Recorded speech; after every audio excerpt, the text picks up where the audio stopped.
Assalamualaikum warahmatullahi wabarakatuh.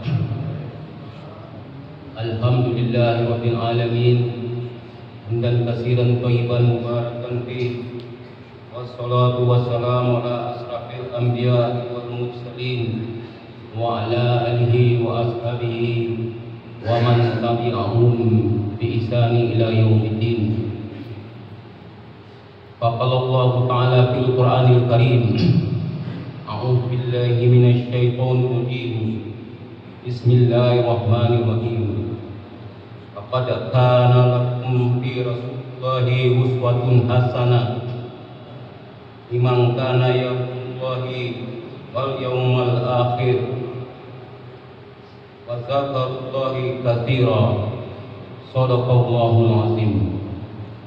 Surat Al-Ahzab ayat 21 yang artinya sesungguhnya telah ada pada diri Rasulullah suri teladan yang baik bagimu, yaitu bagi orang-orang yang mengharap rahmat Allah dan kedatangan hari kiamat, dan dia banyak menyebut nama Allah. Maha benar Allah yang maha agung. Bapak-bapak, ibu-ibu rahimakumullah, kembali kita bersyukur kepada Allah Subhanahu wa Ta'ala yang telah memberikan rahmat dan karunia-Nya sehingga kita diberikan kesempatan untuk kembali hadir di masjid ini dalam rangka berubudiyah kepada Allah Subhanahu wa Ta'ala sebagai hamba Allah, sebagai tujuan penciptaan kita, yaitu mengabdi kepada Allah Subhanahu wa Ta'ala. Kemudian salawat dan salam semoga tercurahkan kepada baginda Nabi Muhammad SAW, kepada keluarga beliau, kepada sahabat beliau, kepada pengikut setia beliau. Bapak-bapak, ibu-ibu rahimakumullah, sejalan beriringnya waktu, kita sudah berada di bulan Rabiul Awal, di mana bulan ini kita kenal dengan bulan kelahiran Nabi. Biasanya para ustadz atau dai membahas masalah Maulid Nabi. Pada pagi ini saya akan mencoba juga membahas tentang kehidupan Nabi, tetapi berbeda dengan apa yang telah banyakkan dibahas, yaitu mengenai buah favorit Rasulullah SAW yang berguna bagi kita dalam menuntun menjaga kesehatan. Rasulullah SAW adalah panutan kita.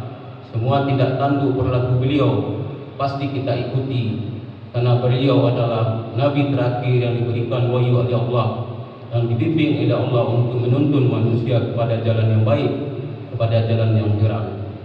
Dalam hal kehidupan beliau, mungkin beliau menjalani kehidupan ini banyak orang yang tidak tahu atau mungkin jarang dibahas, bahwa beliau mengkonsumsi makanan yang tidak hanya mengenyangkan tetapi juga memberikan dampak positif bagi kesehatan beliau. Apapun yang beliau lakukan itu pasti memberikan kesehatan bagi kita. Oleh karena itu, beliau dalam memakan buah-buahan, ada beberapa buah favorit beliau.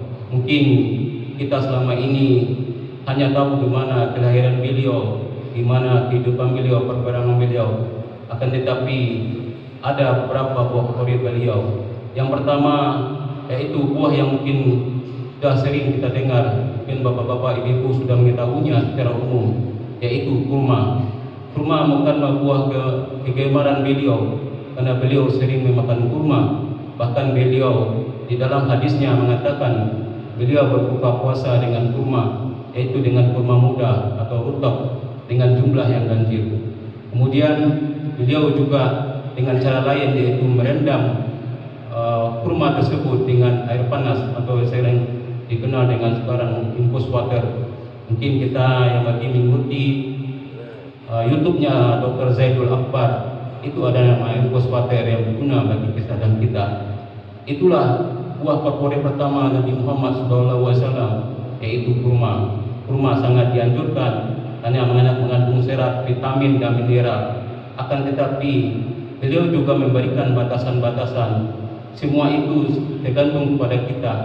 Tidak boleh berlebihan, walaupun buah itu banyak manfaatnya dan berukuran kecil.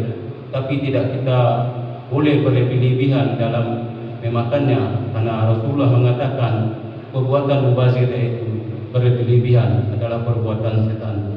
Kemudian buah kedua yaitu mentimun sebagaimana hadis dari Bukhari Muslim, yaitu yang berbunyi, hadatsani Ismail ibnu Abdullah qala hadatsani Ibrahim bin Sa'ad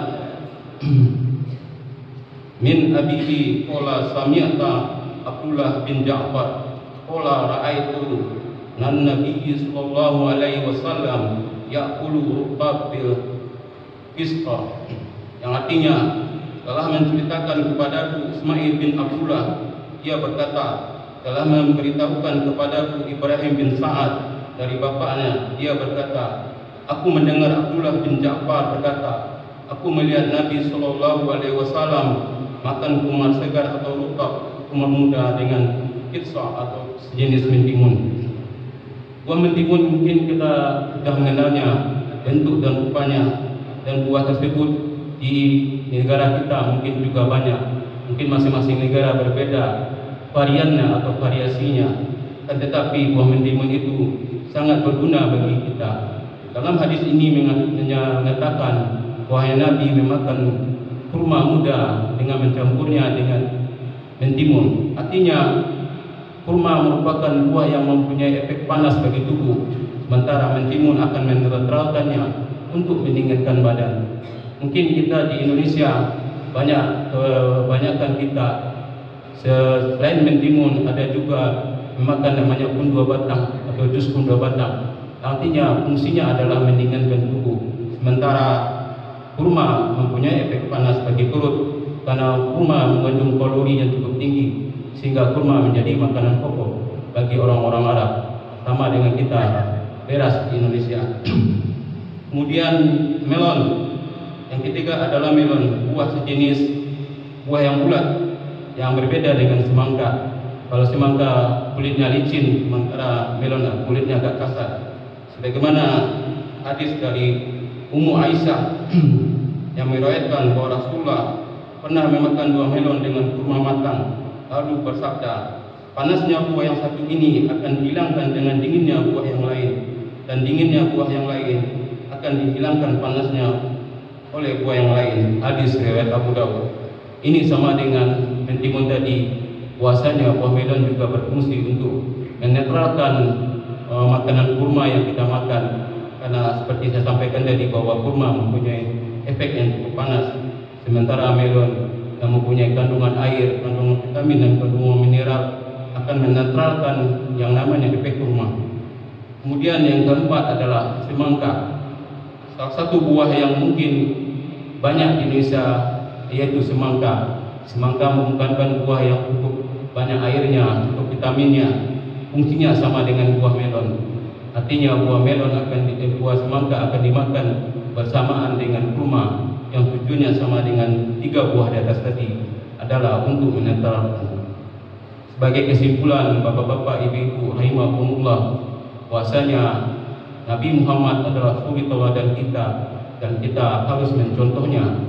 Karena itu dari disampaikan oleh Allah Subhanahu wa taala, ada uswatun hasanah sebagai surat Al-Ahzab 21. Kemudian kita harus memperhatikan makanan kita. Artinya dalam 3 buah yang terakhir itu fungsinya adalah memberikan keseimbangan.